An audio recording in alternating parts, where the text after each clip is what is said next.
الحمد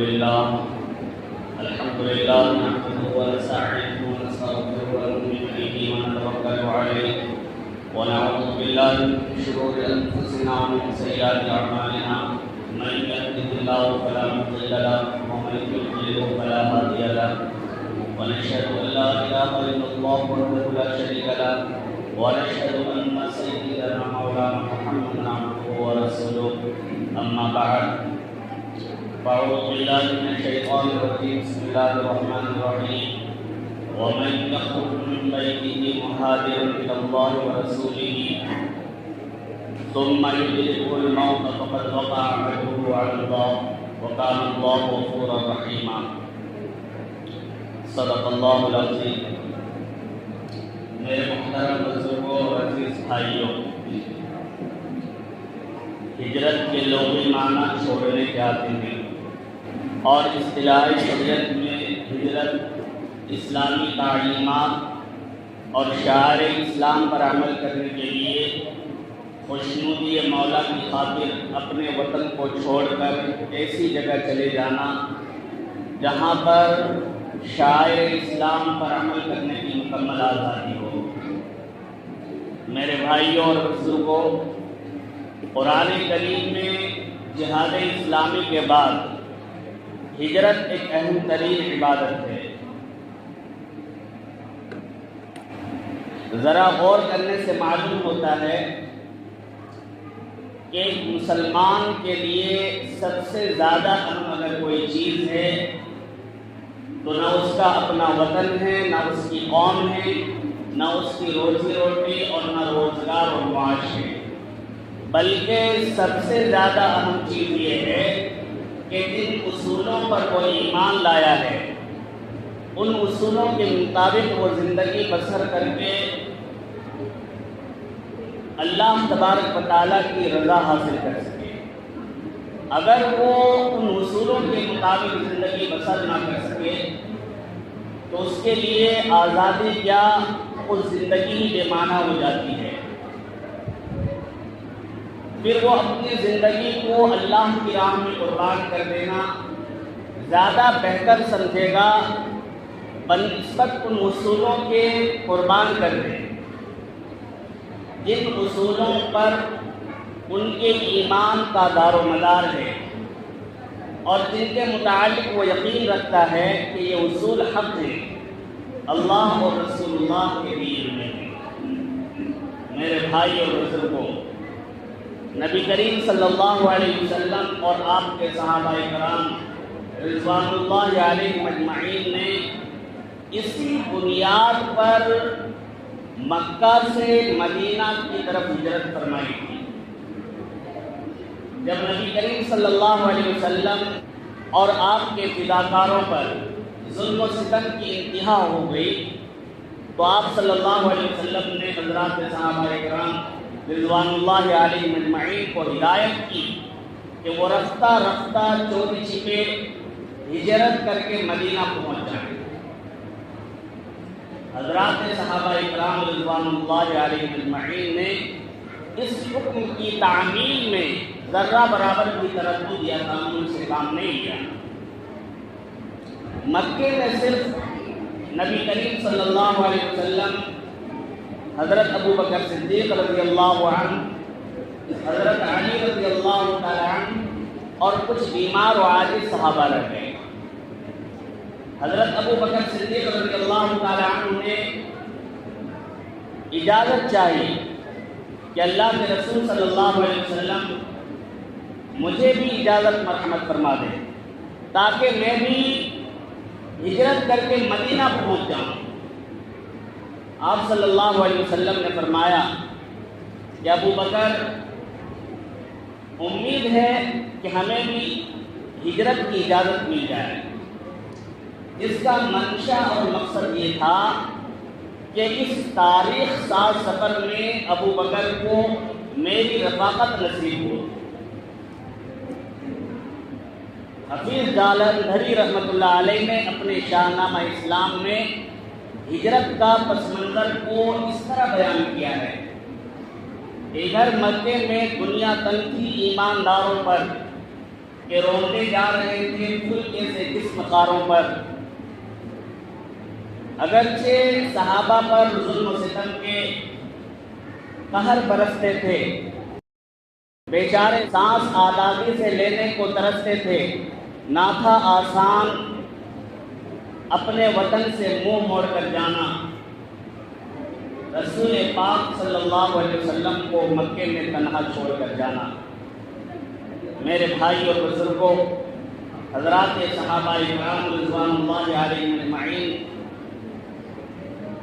ارشاد نبوی سنتے ہی خفیہ طور پر انہوں نے ہجرت کا سلسلہ شروع کر دیا، مگر ہجرت کرنا کوئی آسان معاملہ نہیں تھا۔ حضرات صحابہ کرام رضوان اللہ علیہم اجمعین کو طرح طرح کی مشکلات اور مسائل کا سامنا کرنا پڑا۔ کیوں؟ اس لیے کہ جو کوئی ہجرت کر کے جاتا، مشرکین مکہ اس کی پوری طرح مزاحمت کرتے تاکہ کوئی بھی مسلمان مکہ چھوڑ کر مدینہ نہ جا سکے۔ چنانچہ سب سے پہلے آپ صلی اللہ علیہ وسلم کے رضائی بھائی حضرت ابو سلمہ بن عبد الاسد، انہوں نے ہجرت کا ارادہ فرمایا۔ جب وہ اپنی بیوی بچوں کے ساتھ ہجرت کے لیے تیار ہو گئے تو میاں بیوی دونوں کے رشتے آڑے آ گئے۔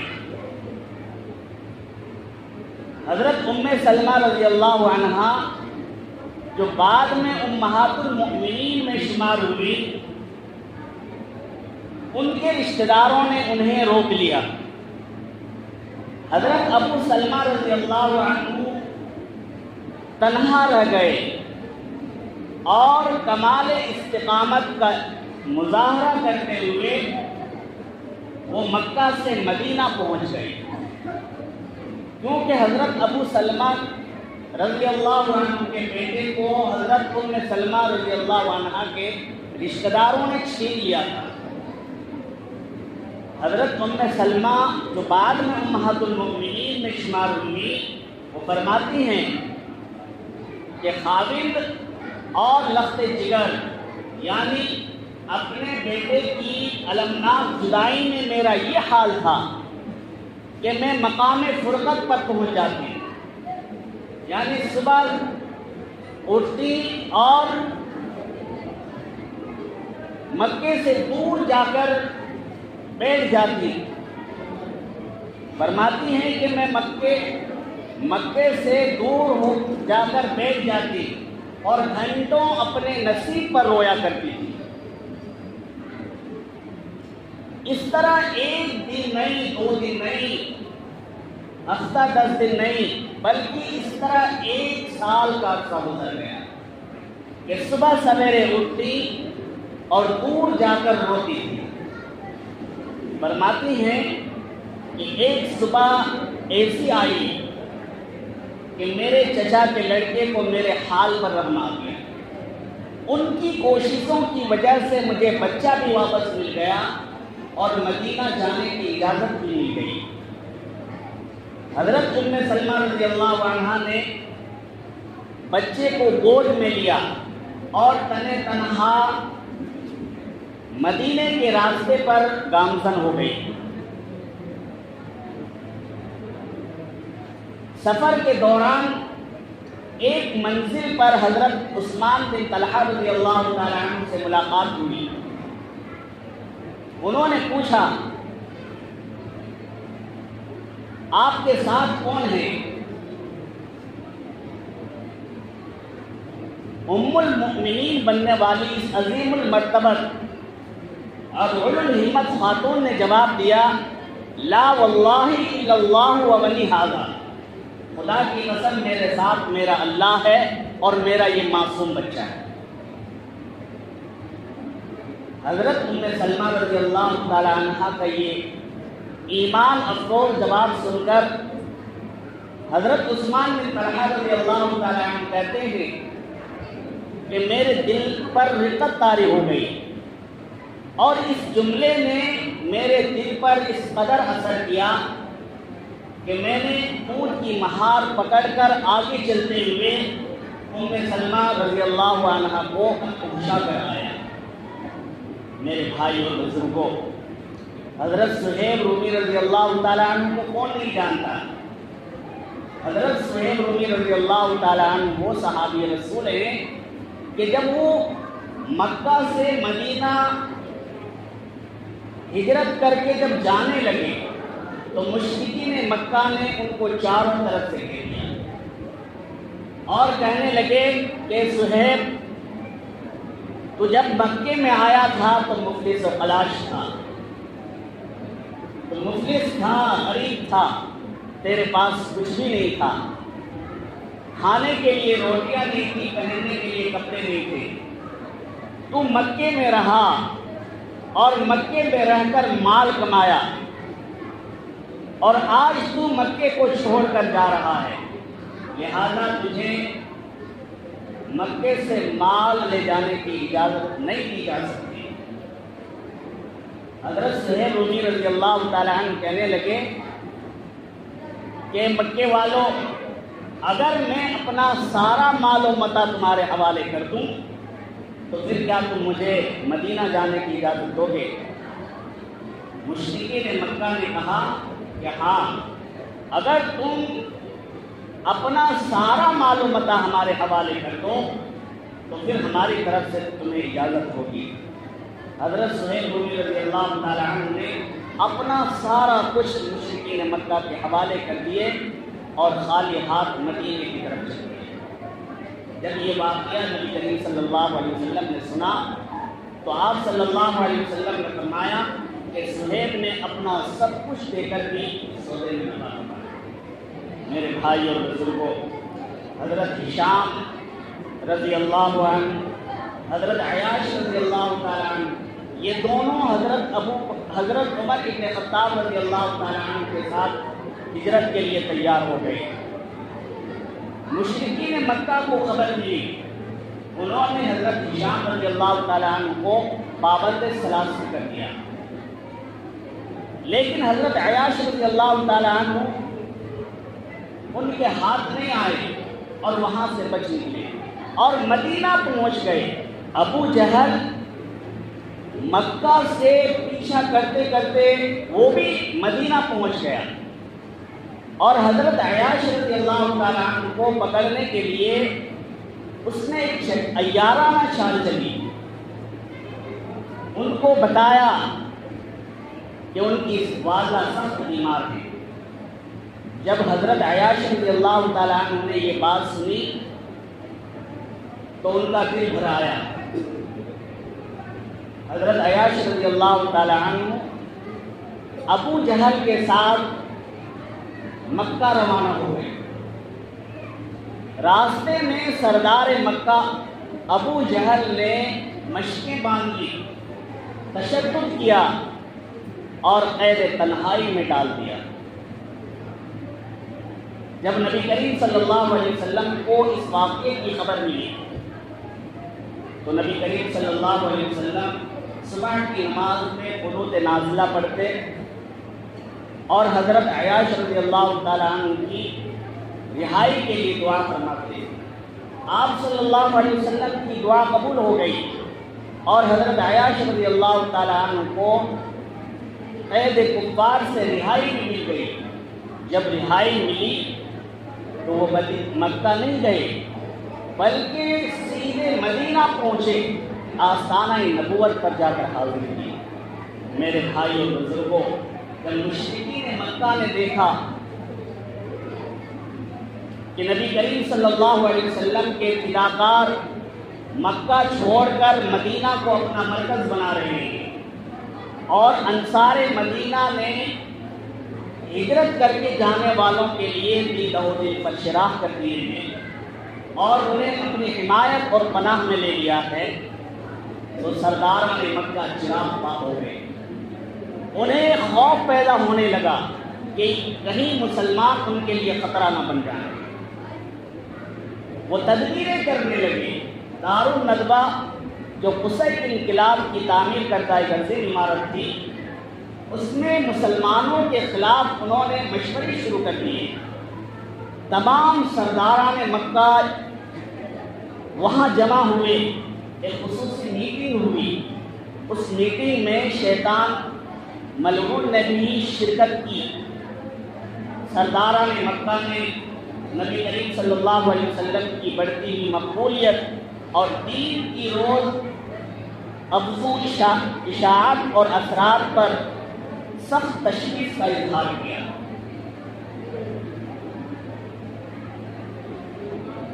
سرداران مکہ کہنے لگے کہ اگر مسلمان اسی طرح ترقی کرتا رہا، سلامتی، ان کی معیشت اور ان کا کاروبار خطرے میں آ جائے گا۔ چنانچہ اسلام کی ترقی اور نبی کریم صلی اللہ علیہ وسلم کی تعلیمات پر بندش لگانے کے لیے مختلف تجاویز، مختلف باتیں سامنے آئیں۔ کسی نے کہا کہ محمد صلی اللہ علیہ وسلم کو جلا وطن کر دیا جائے، شہر بدر کر دیا جائے۔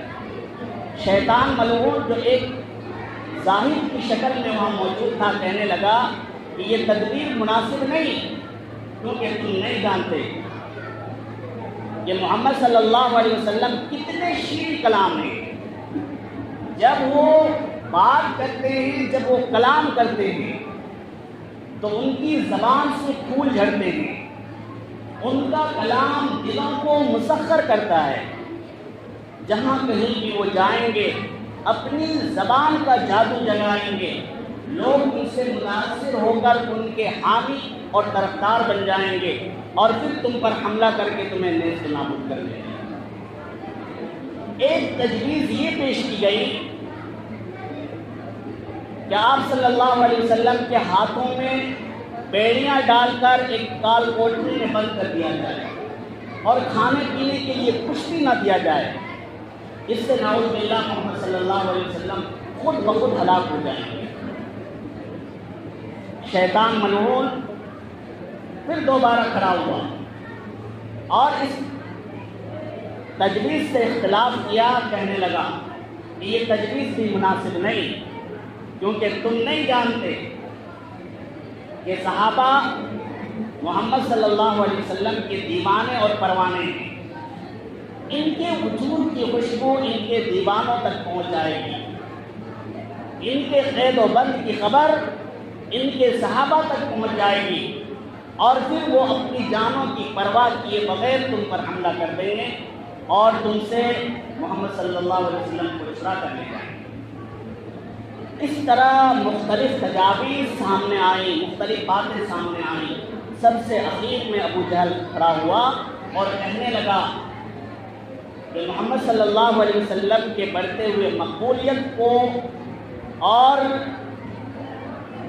اسلام کو ختم کرنے کا صرف اور صرف ایک راستہ ہے، اس کے علاوہ کوئی دوسرا راستہ نہیں ہے، اور وہ راستہ یہ ہے کہ محمد صلی اللہ علیہ وسلم کو نعوذ باللہ ختم کر دیا جائے۔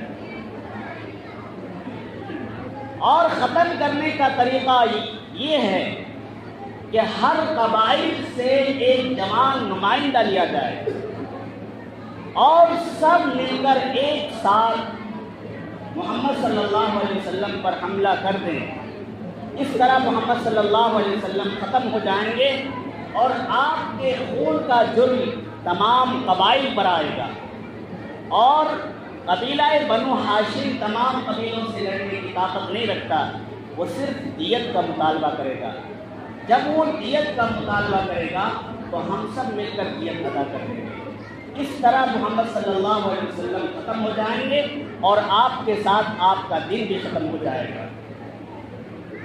جب یہ تجویز پیش کیا تو شیطان ملعون جو ایک شیخ زاہد کی شکل میں وہاں موجود تھا خوب داد دیا، کہنے لگا کہ اس سے بہتر اور کوئی تجویز نہیں ہو سکتی۔ چنانچہ یہ طے پایا کہ نبی کریم صلی اللہ علیہ وسلم کے مکان کا محاصرہ کر لیا جائے اور تمام قبائل کے جوان برہنہ تلواریں لیے ہوئے تیار ہو کر آئیں۔ اس اجلاس میں، اس میٹنگ میں مشرکین مکہ کے 9 سردار تھے: ابو جہل، عتبہ، شیبہ، زمعہ بن اسود، ابو البختری بن عاص، ربیعہ، امیہ، منبہ، نصر بن حارث۔ یہ 9 کے 9 سردار اس مجلس میں، اس میٹنگ میں انہوں نے شرکت کی اور چراغ مصطفی کو غل کرنے کا منصوبہ بنایا۔ اللہ کی قدرت دیکھیے کہ جب غزوہ بدر ہوا، غزوہ بدر میں یہ 9 کے 9 سردار بری طرح قتل کیے گئے۔